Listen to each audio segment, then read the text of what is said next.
Hello, আসসালামু আলাইকুম। সবাই কেমন আছো? গ্ল্যামার্স ওয়ার্ল্ড বিউটি পার্লার থেকে আমি জান্নাত বলছি। আজকে একটি রিবন্ডিং হয়েছিল। এই আপুটার কাহিনী অনেক। এই আপুটা আমার ক্লায়েন্ট। ইনি হচ্ছে এই কিছুদিন আগে আমার কাছে ব্রাইডাল সাজ নিয়েছিলেন। তো একদম পিচ্চি মেয়ে, ক্লাস ইন্টার পরীক্ষা এখনও দেয়নি, এটা সেকেন্ড ইয়ারে পড়ে। ও আমার একদম এত ভক্ত হয়ে গেছে আলহামদুলিল্লাহ যে ওকে আমি যখন সাজিয়েছি ওর বাসায় সবাই অনেক প্রশংসা করছে। প্লাস ও যখন হলুদে অন্য জায়গা থেকে সাজছিল ওটার কম্পেয়ার করে আমার সাজটাকে অনেক ওরা প্রায়োরিটি দিছে, অনেক প্রশংসা করছে। ও বলছে যে আপু জানো আমি না বিয়েতে একটুও কাঁদিনি, কাঁদলে যদি আমার মেকআপটা নষ্ট হয়ে যায়। আমাকে অনেক ওর বিয়ের অনেক মানে অনেক কথা বলছিলাম আমি যখন রিবন্ডিং করছিলাম, আমার খুব ভালো লাগতেছিল শুনতে।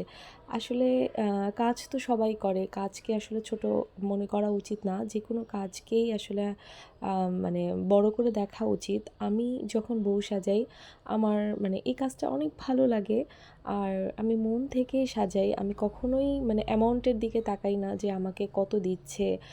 কম দিলে আমি খারাপ সাজাবো, আর বেশি দিলে আমি একদম আমার বেস্টটা দিব। এটা কেন জানি আমার দ্বারা হয় না। আমি চাই যে একটা বউ তার বিশেষ দিনে যেহেতু আমার কাছে আসছে তাকে আমি তার বেস্টটাই দিতে চাই। তো দেখেন আমি ভালো মতো সাজিয়েছি জন্যই সে আবার রিবন্ডিং করার জন্য আমার কাছেই আসছে। কারণ তার শাশুড়ি অনেক বড় বড় পার্লারে যায়, অনেক বড় বড় পার্লারের কাছে রিবন্ডিং করে, কিন্তু ও বলছে না আমি আপুর কাছেই আসবো, আমি আপুর কাছেই রিবন্ডিং করব। তো আমার এটা অনেক ভালো লাগছে আসলে। মানে ওর বিয়েরও অনেক কাহিনী বললো যে ওর বউ মানে ওর হাজব্যান্ড ওকে বলছে তোমাকে পুতুল পুতুল লাগতেছে। তো এইগুলো আসলে অনেক ভালো লাগে। তো সবাই ভালো থাকবেন। আর আমাদের ব্রাইডাল প্যাকেজ চলছে, ডিসেম্বর জানুয়ারি আমরা বুকিং নিচ্ছি। তো যারা যারা করতে চাও অবশ্যই আমাদের পার্লারে যোগাযোগ করবা, আমার প্রতিষ্ঠানে চলে আসবা। আল্লাহ হাফেজ।